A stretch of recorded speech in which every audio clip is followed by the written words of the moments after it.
Good afternoon, I'm Alejandra Perez for Siouxland Public Media News. Sioux City officials on Thursday began the process of interviewing 3 finalists for the open city manager position. First up at City Hall was a session with Eric Swanson, interim city manager of Phoenix, Oregon. Swanson said that the workforce should reflect the community. Talk about different groups that are part of that. If they see a police officer that reflects their race, then that gives them the idea of hey, maybe someday I can be that person. The other 2 finalists, Craig Clark with the Austin Port Authority in Minnesota and Andrew Barden, city administrator for Winterset, Iowa, have their interviews Friday. The process includes both closed interviews, then open forums for city residents to pose questions. The Sioux City Council members are working to pinpoint the successor for former longtime city manager Bob Padmore, who retired in April. And now more news from Brett Hayworth. ACLU Nebraska representatives say the case of a man detained by ICE after an immigration raid in Omaha shows a cruel policy change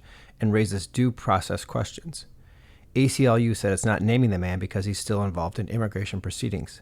The Omaha man was among 70 workers detained in a June 10th raid at Glen Valley Foods. He was taken to Lincoln County Jail in North Platte. An Omaha immigration judge ruled he was not a flight or safety risk, and the man posted a $10,000 bond on July 10th. ACLU Executive Director Mindy Rush Chipman said ICE refused to release him for another 11 days before acknowledging an oversight and letting him go. She said the case appears to reflect a new ICE policy that people who enter the county without permission are not eligible to bond out.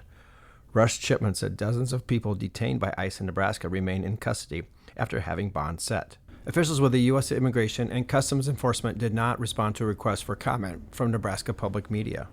In other news, 2 satellites built by researchers at the University of Iowa lifted off Wednesday. A crowd at a viewing party hosted by the university erupted into cheers when the rocket finally lifted off. Over the next year, the 2 satellites will circle the Earth together, collecting data on how solar energy impacts the Earth's magnetic field. The university received $115 million in funding from NASA for the project known as Tracers. For Siouxland Public Media News, I'm Brett Hayworth.